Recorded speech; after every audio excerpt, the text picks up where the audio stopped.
सत साहिब सतगुरुदेव की जय। बंदी छोड़ कबीर साहिब जी की जय। बंदी छोड़ गरीबदास जी महाराज जी की जय। स्वामी राम देवानंद जी गुरु महाराज जी की जय हो।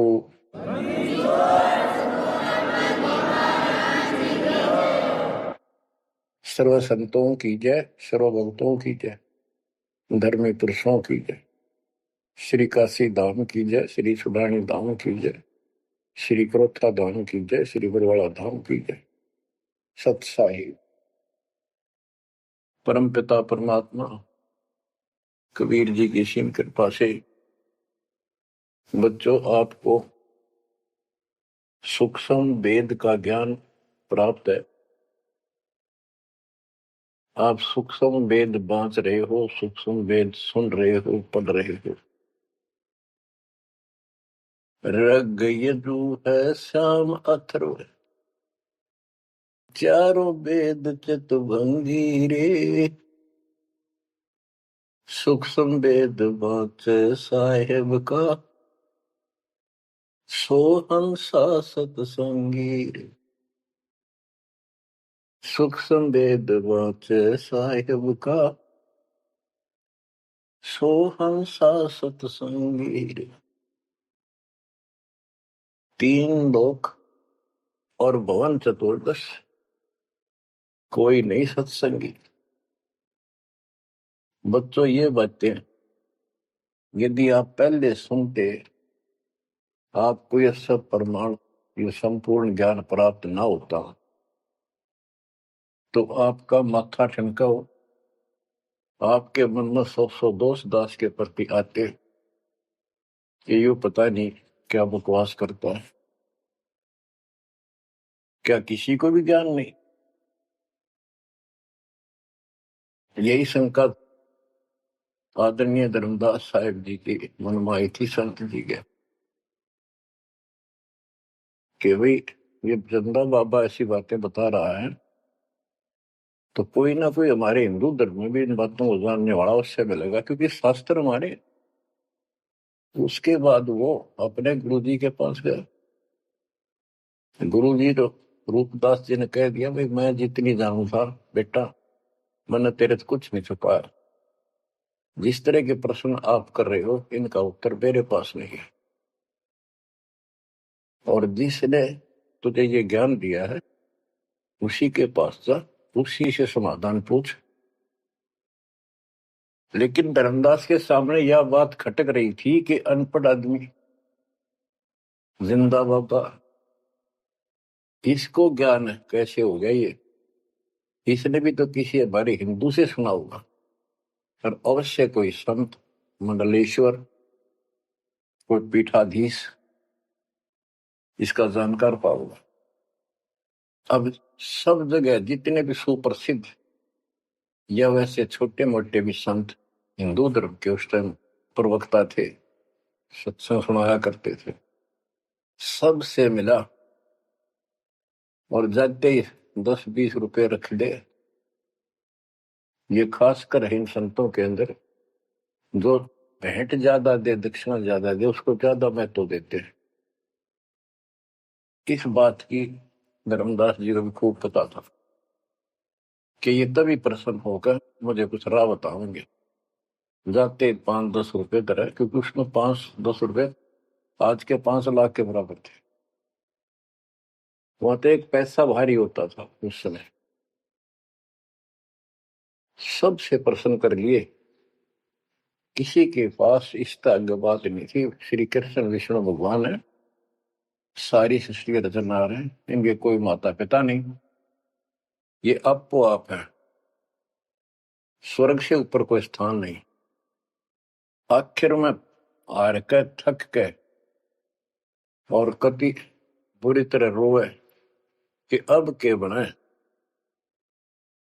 परमात्मा फिर भी उसको, जब वो धक्के खा के आ रहा था, एक अन्य हिंदू साधु के रूप में एक पेड़ के नीचे बैठ गया, नदी के किनारे।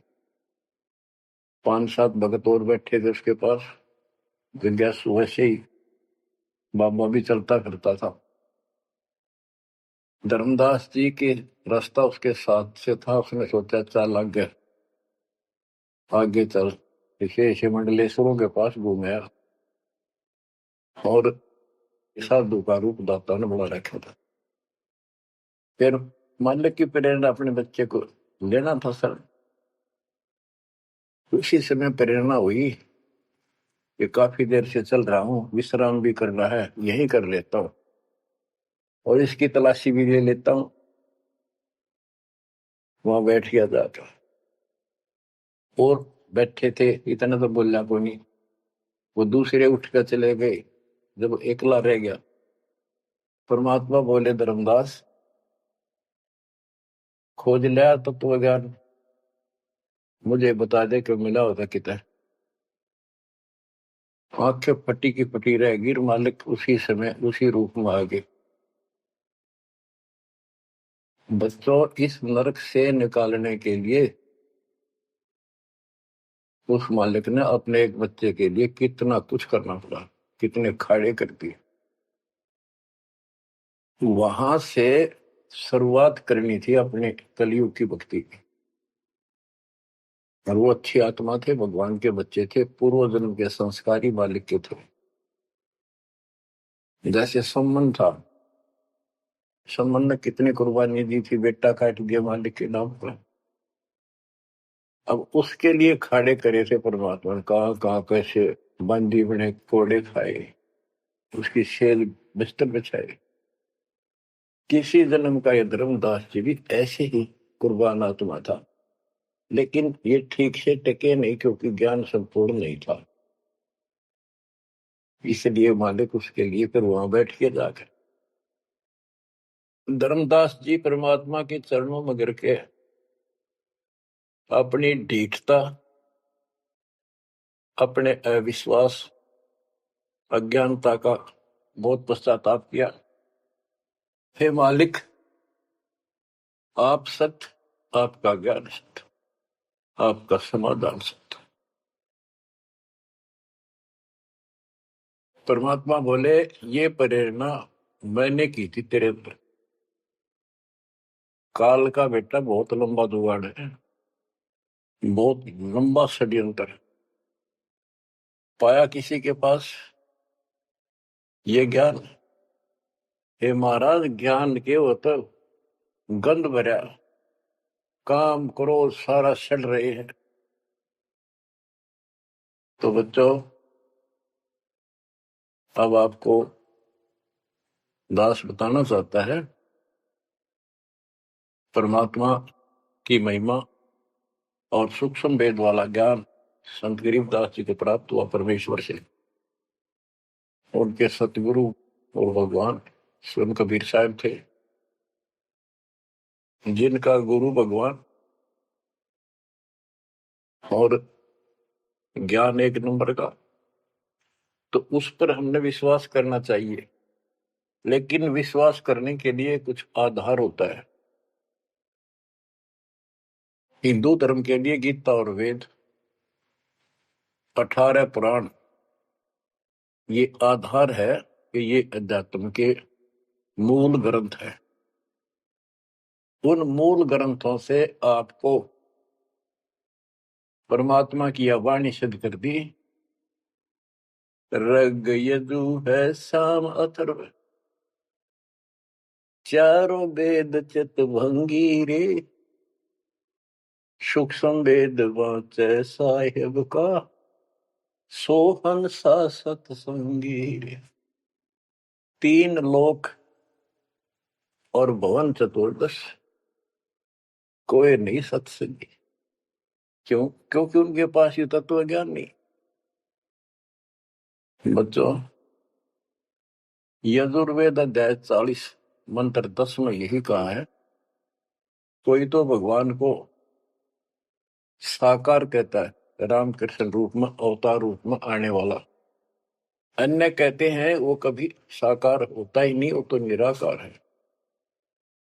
परमात्मा साकार है या निराकार है, किस तिथि में आता है, वो कैसे लीला करता है, इसकी जानकारी तत्वदर्शी संतों से पूछो। गीता अध्याय 4 श्लोक 34 में और 32 में स्पष्ट भी कर दिया कि जो तत्व ज्ञान होता है वो परमात्मा अपने मुख कमल से आकर बोलता है। ऋग्वेद मंडल नंबर 9 सूक्त 94 और मंत्र नंबर 2 में कहा कि वो परमात्मा कवियों की तरह आचरण करता हुआ घूमता फिरता है।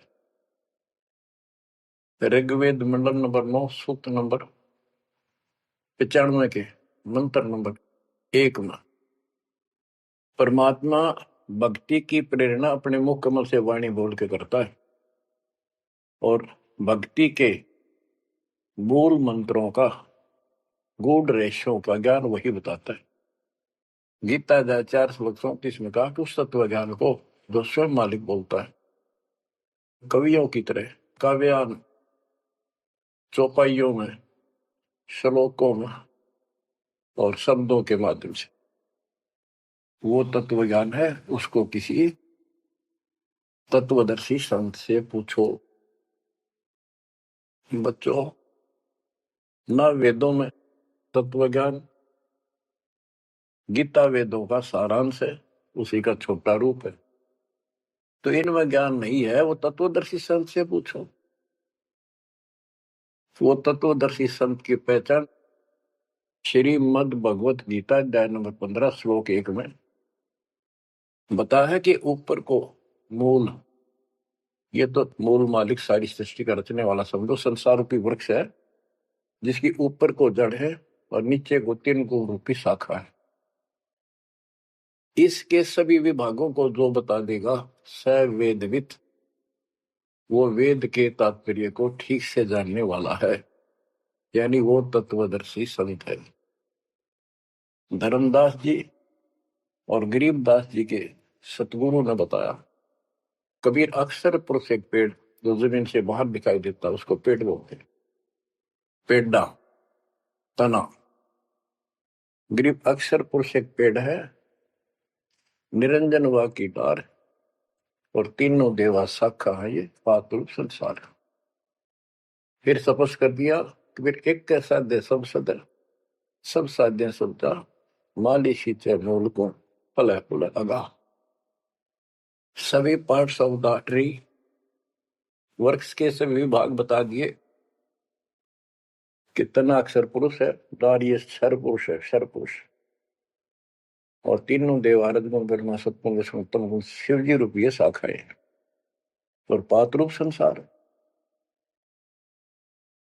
तो बच्चों, फिर साथ में ये समाधान भी कर दिया कि एक का साध्य सब सदन, यानी मूल को पूजो, उसको इष्ट रूप में मानो, उसके बाद अपने अनुष्ठान करो, साधना करो।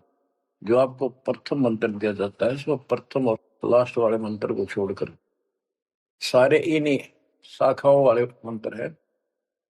और गीता अध्याय 3 श्लोक 10 से लेकर 15 तक यही स्पष्ट किया है कि शास्त्र अनुकूल धार्मिक अनुष्ठान यज्ञ करने से वो सही भक्ति मानी जाती है। इन यज्ञों के द्वारा इन देवताओं को बढ़ाओ, ये यज्ञ से बड़े हुए देवता तुम्हें बिना मांगे ही सब कुछ देते रहेंगे। और उस परम अक्षर पूर्ण परमात्मा को इष्ट रूप में प्रतिष्ठित करके फिर सारे धार्मिक अनुष्ठान करो। कहते हैं सब प्राणियों की उत्पत्ति अन्न से होती है, अन्न वर्षा से होता है। वर्षा शास्त्र विहित, शास्त्र में प्रमाणित धर्म कर्म यज्ञ करने से होती है। और कर्म लगाए ब्रह्म ने, क्योंकि सबके लोक माए तक काम करके खाना पड़ा, सतलोक में कोई काम नहीं था, बैठा सब परी मिला था। जैसे आप सकलोक आश्रमों में जाते हो, आपको सारा बना बनाया मिल रहा है, हरखा और भक्ति करो, सत्संग सुनो और आ जाओ। फिर बताया है कि सब प्राणियों की उत्पत्ति अन्न से होती है, अन्न वर्षा से होता है। वर्षा शास्त्र विहित, शास्त्रों के अनुसार किए गए अनुष्ठानों से होती है, यज्ञ से होती है। और यज्ञ शास्त्र अनुकूल कर्मों से होती है। कर्म लगाए ब्रह्म ने, ब्रह्म की उत्पत्ति हुई अक्षर पुरुष से। और अक्षर पुरुष यानी अक्षर का अर्थ यहाँ पर अविनाशी है। और जहां पर प्रकरण होता है एक से अधिक, अक्षर का अर्थ ही अविनाशी होता है। लेकिन सरपुरुष अक्षर पुरुष, सरपुरुष ब्रह्म है, ये काल है 21 ब्रह्मांड का स्वरूप, अक्षर पुरुष 7वें ब्रह्मांड का स्वरूप।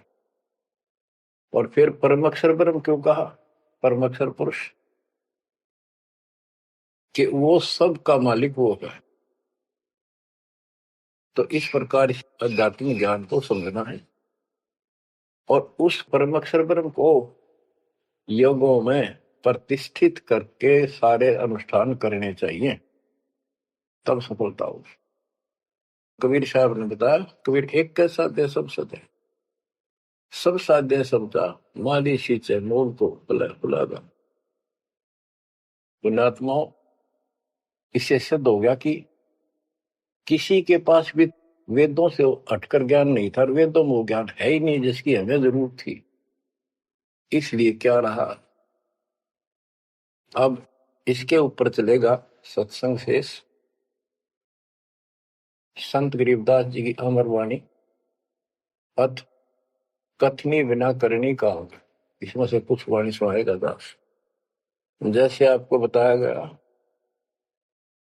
कि काशी विद्यापीठ पढ़ ब्राह्मण आते थे, उनको विद्वान माना जाता था, उनकी दुकान बढ़िया चला करती थी यहाँ भोले समाज में। तो गरीबदास जी उस पढ़ाई के बारे में कहते हैं जो वो पढ़ा करते हैं, केवल लोगों को ठगने के लिए। गरीब पढ़ना गुणना चातुरी, यह तो बात सुगम, सत सुकृत और बंदगी, या है बात अगम।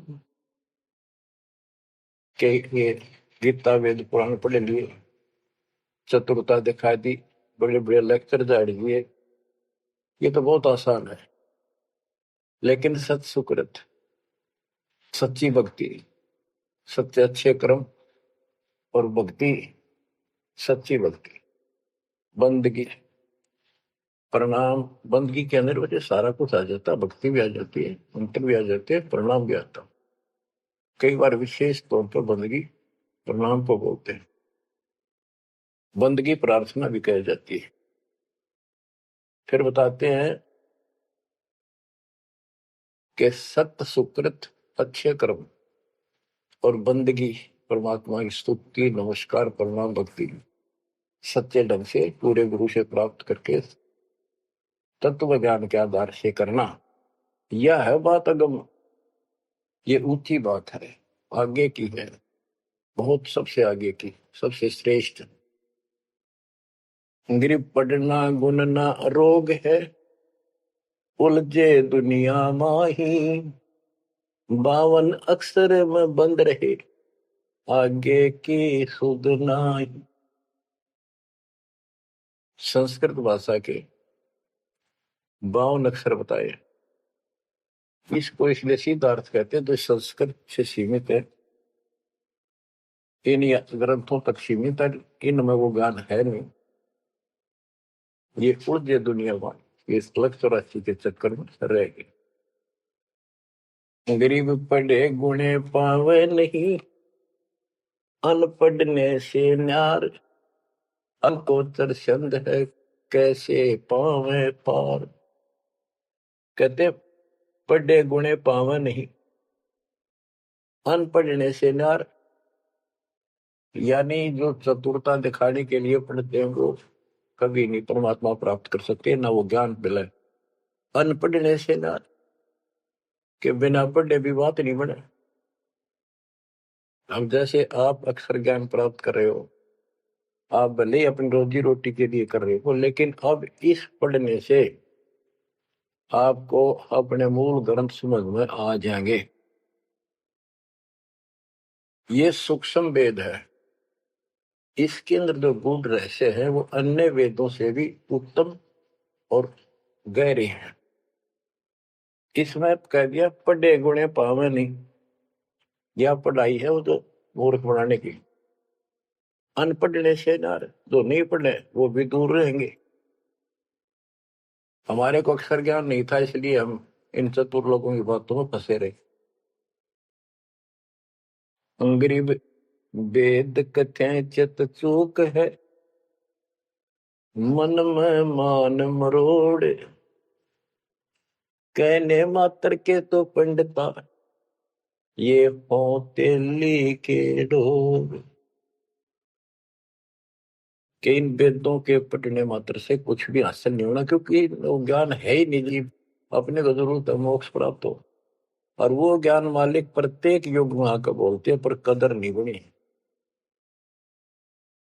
गरीब वेद कथे चित चूक है, मन में मान मरोड़, अहंकार, और कहने मात्र के तो पंडित है, ये वो दिल्ली के ढोल के 84 लाख योनियों में जाएंगे।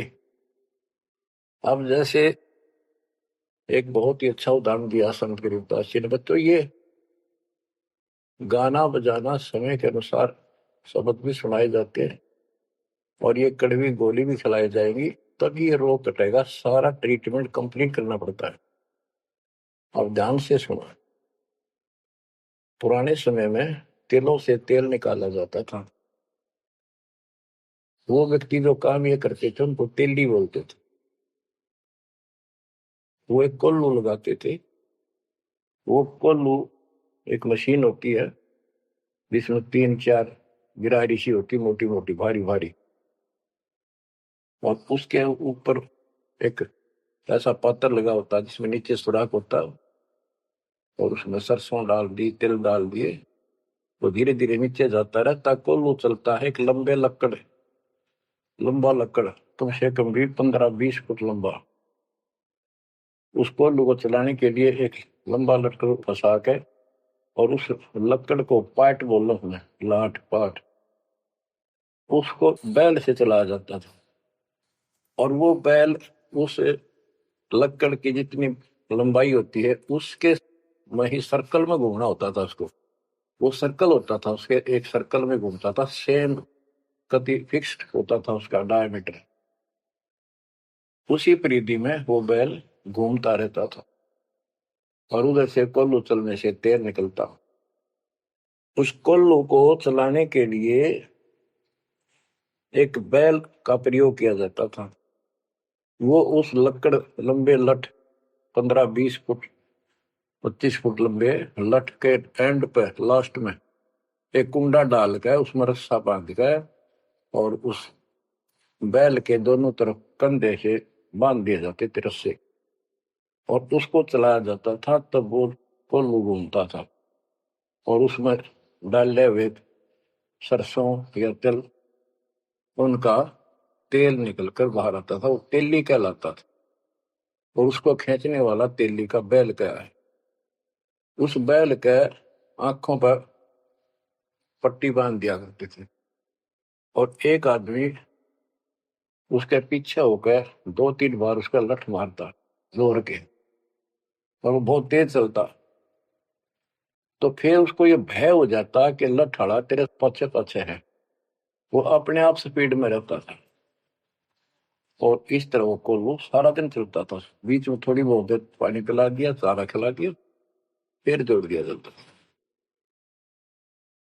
तो उसका केवल सीमित दायरा था, उससे 12 कदम भी नहीं जा सकता था वो। अब इसके ऊपर ये कुछ वाणियां आपको समझाने के लिए बताना पड़ा। इतना गजब का ज्ञान दिया इसमें, 100 का 100 सत्य है।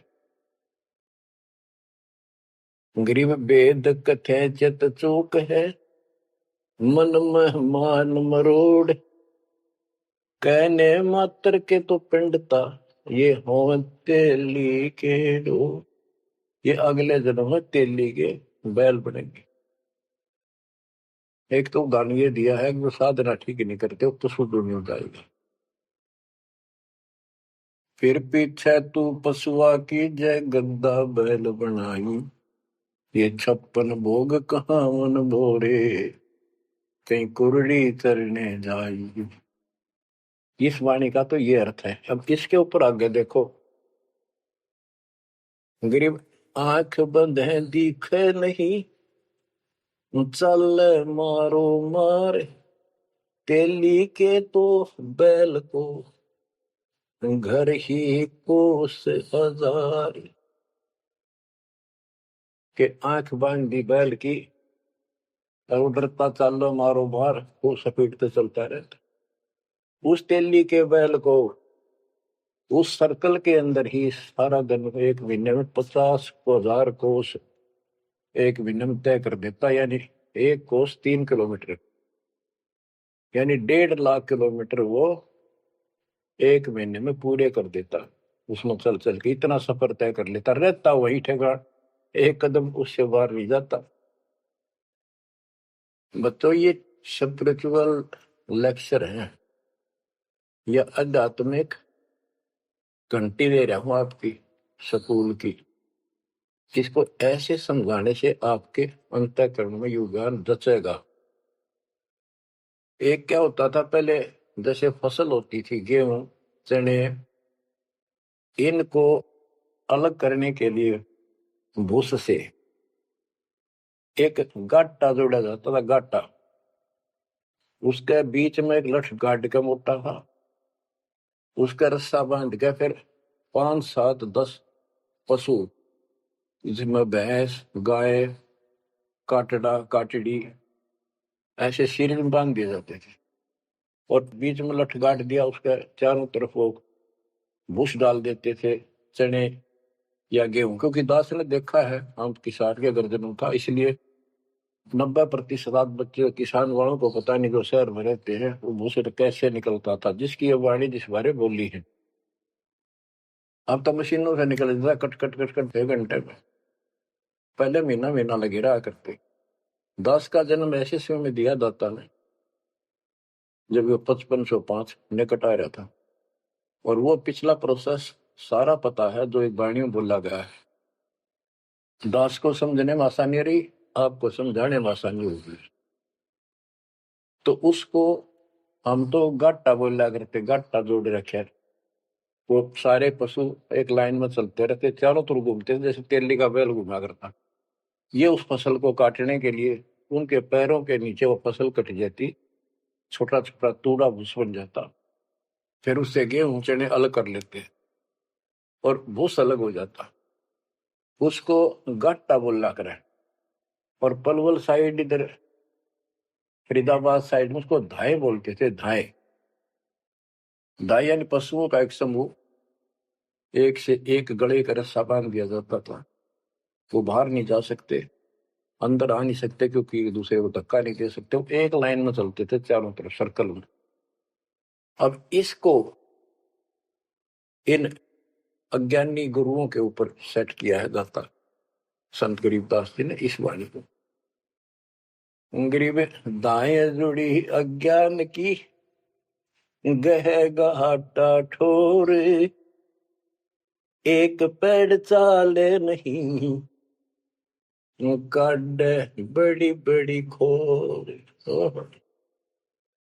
के जैसे वो पशुओं के द्वारा धाय जोड़ के घुमाई जाती है और वहीं घूम रहे होते, उससे अलग एक कदम नहीं जा सकते। तो जितने भी ये संत हैं, इन्होंने अपने अपने चेले बांध रखे अपने अज्ञान वाले लटके। गुरु बनकर बैठ गया और उसको पशु बांध रखे, पशु पुत्र। वो इस जन्म मरण के चक्कर में यही गाटा गा रहे हैं, यही दाएं चल रही है उनकी।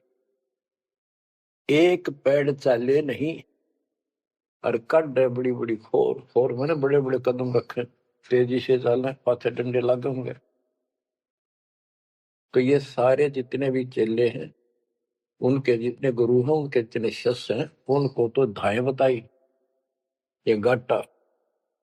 और इस जन्म मरण के चक्कर को एक ये सर्कल बताया कि इसी में ये घूम रहे हैं, एक कदम इस तरह बाहर नहीं जा पाए। जाना सतलोक है। जैसे किसी ने सफर करना है तो कदम जितने रखेगा मंजिल की ओर होते हैं, ठीक रास्ते पर। और ये वहीं बांध रखे स्वार्थवश जिसने पशुओं को, वो तो उस सर्कल में घूम सके, उस तो बाहर जा ही नहीं सकता। गरीब दाएं जुड़ी अज्ञान की गह घाटा ठोरे, एक पेड़ चाले नहीं, काट बड़ी बड़ी खोर। गरीबदास जी ने कहा है, कोई है रे परले पार का, जो भेद कहे झनकार का। वारई गोरख वारई दत्त, यानी ये सब वार ध्रुव प्रहलाद अर्थ, वार ही सारे ब्रह्मा भी वार, ये भी वार, सारे ब्रह्मा विष्णु महेश यहीं पर, दुर्वासा वार, ये गह गाटा ठोर।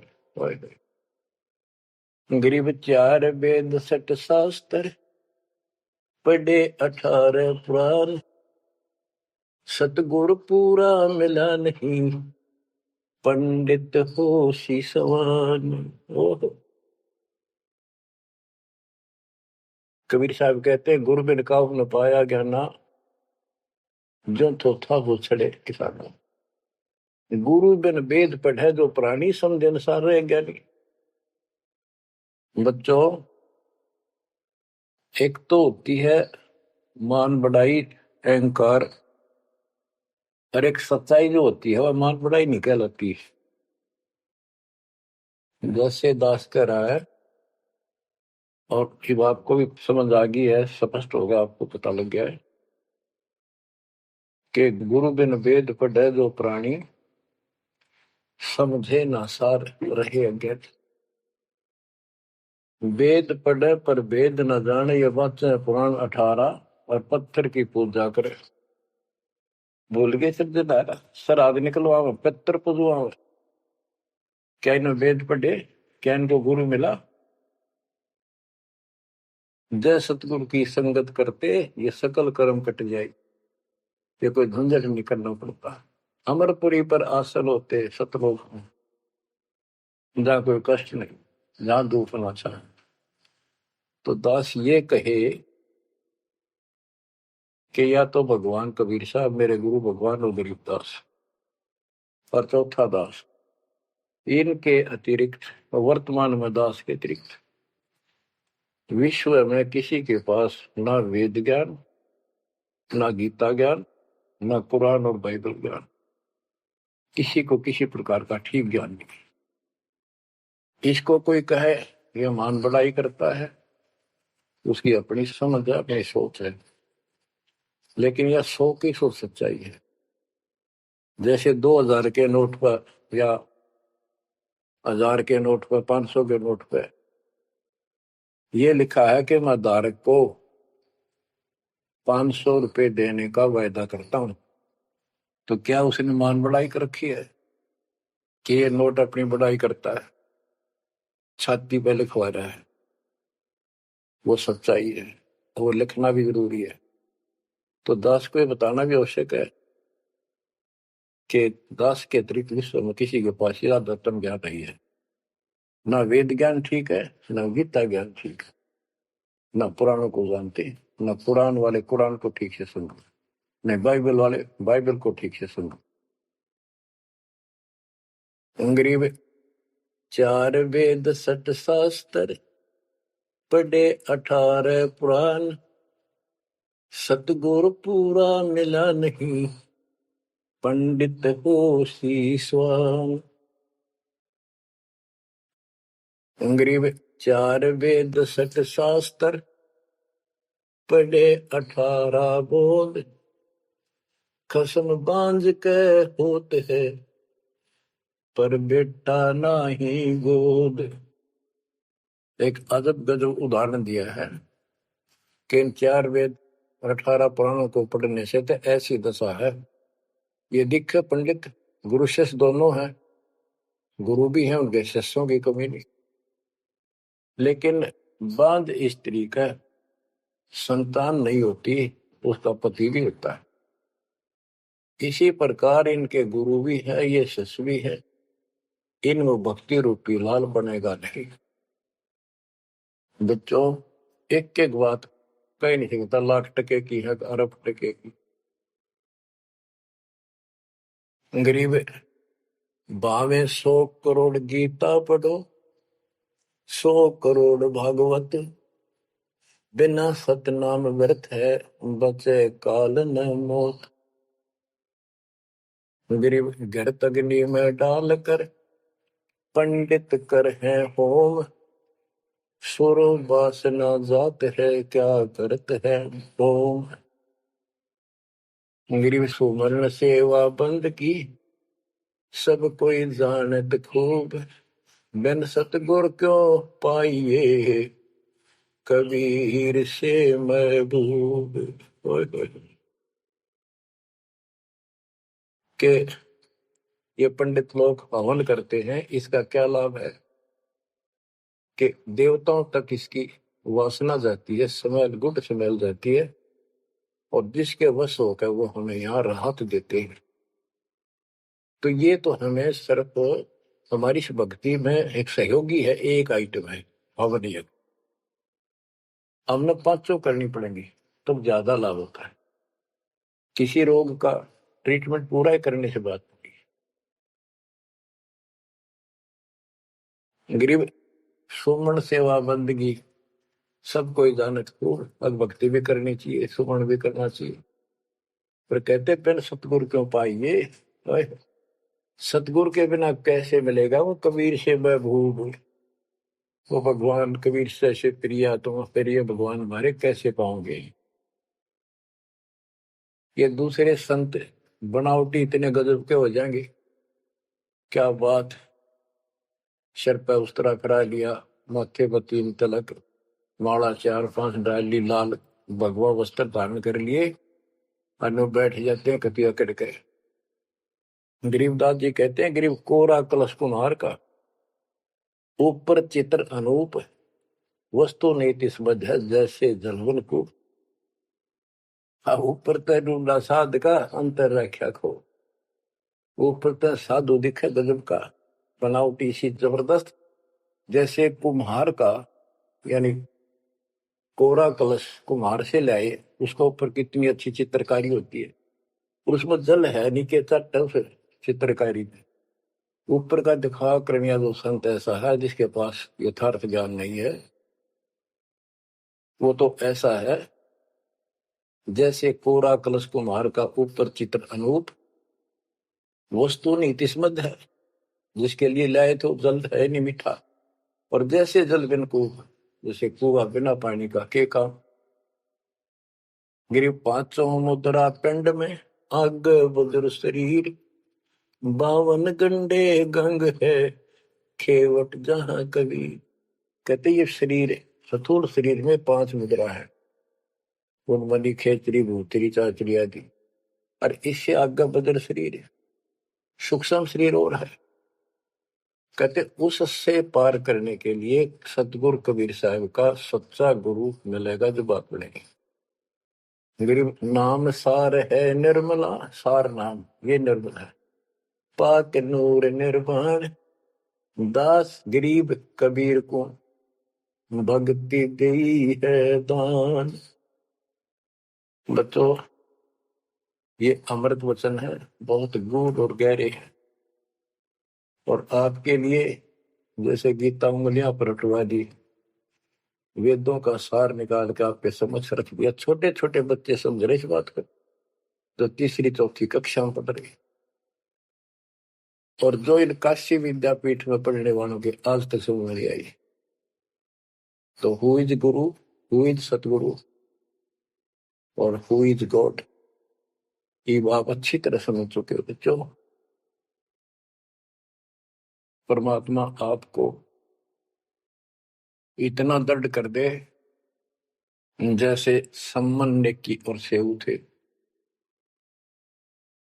आप इतने दर्द हो जाओ, गरीब महिमा की जय संत की, तन मन धन सब दे, सिर मांगे टाला नहीं, मोर ध्वज लग ले। यानी ऐसी परिस्थिति परमात्मा के प्रति, किसी परिस्थिति ऐसी आ जाती है तो मालिक से दूर नहीं हो, कितनी ही कठिन परिस्थितियों से गुजरना पड़े। आज हम थोड़े से कष्ट को देखकर भगवान से दूर हो गए, फिर अगले जन्म में क्या होगा? फिर पीछे तू पशुआ की जय गद्दा बैल बनाई, ये 56 भोग कहाँ मन भोरे, कहीं कुरड़ी चरने जाई। आज कोई ना कोई बहाना काल कर देगा सत्संग से उठने का, आलस कर देगा, कोई काम अड़ा देगा, या वैसे आत्मा किसी पाप के कारण रोगी हो जाती है तो अरुचि बन जाती है सत्संग सुनने में या सुमरण करने में, दान की इच्छा समाप्त होती चली जाती है, सेवा में रुचि नहीं रहती। तो उस समय के लिए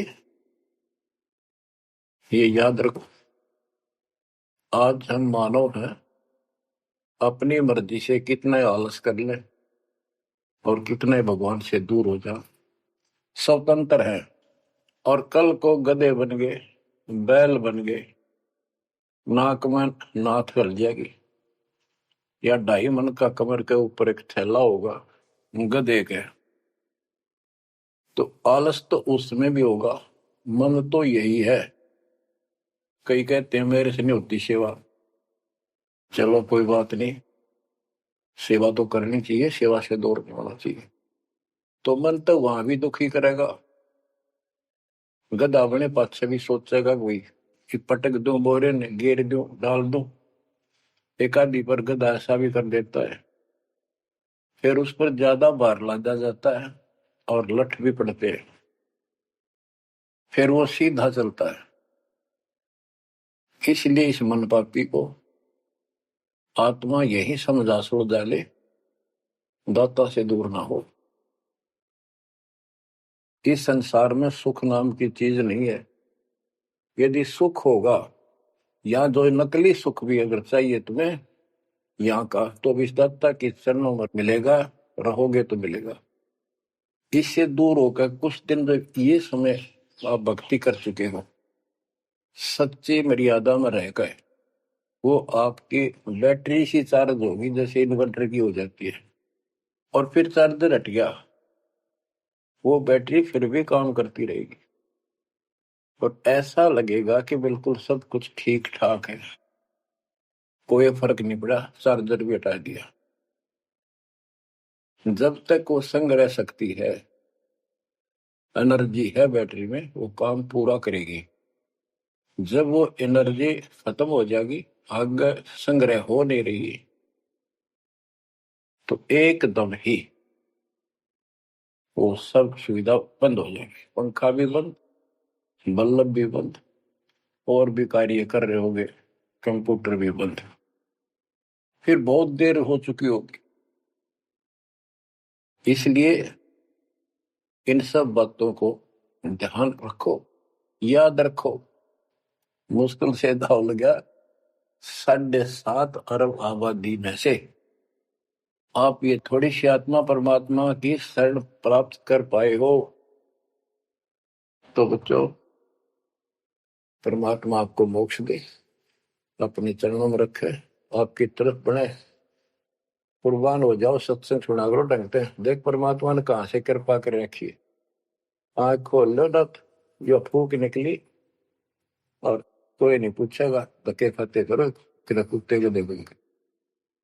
परमात्मा साथ इसलिए होगा कि हमारे और कामों में विशद करेगा, इसलिए मालिक पर ज्यादा ध्यान दो, काम करो, काम न करो मना करें, उस काम में बरकत भी अब मिलेगी। दाता आपको मोक्ष दे, सदा सुखी रखे, सत्साई।